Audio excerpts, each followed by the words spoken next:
Friday, Saturday, Sunday comes again. 毎日 Sunday, 毎 Monday, 日 Tuesday, 日立 Wednesday, の細長 Thursday, は Thursday, 静 Friday, か Saturday, サラサラ Sunday comes again. 綺麗な空気 And while Hogan was growing his brand in East Asia, he claimed in his autobiography, My Life Outside the Ring, that his work in the region allowed him to wrestle 400 days per year. If I say I wrestled 400 days a year, it's no exaggeration. My years were actually longer than 365 days. There were times when I'd fly back and forth to Japan twice a week just to wrestle. Now, it was nothing to wrestle in Madison Square Garden one day, then fly all the way to the Egg Dome in Tokyo the same day, cause you'd gain 14 hours and then fly back to the West Coast and so on. So I could wrestle in Japan today and then fly back across the international date line and land in another town yesterday. I was constantly adding days to my years. Now, there are no records of Hogan wrestling in Madison Square Garden one day and then the Egg Dome the day after. Now, it's unclear if Hogan was serious or just trying to make a silly exaggeration,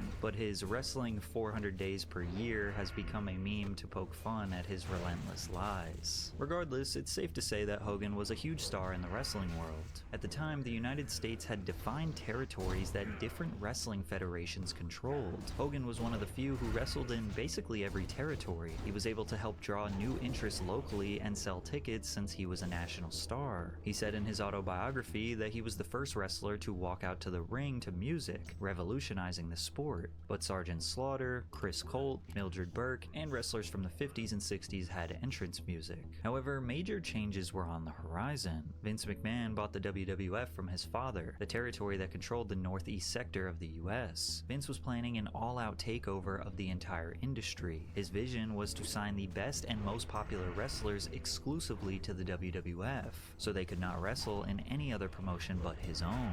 Although this is extremely common today, back then it was seen as a merciless business practice intended to dismantle the wrestling industry and create one giant monopoly. And as we all know, it worked. But after Hogan's acting role in Rocky III, he became a mainstream superstar, and at that moment, Vince McMahon knew who the face of the WWF was going to be. Terry established himself as a fan favorite, and within 1 month, he won his first WWF World Heavyweight Championship at Madison Square Garden. From there, his takeover was in full effect. He was headlining WWF events every night to sold-out crowds across the Northeast, continuing to amplify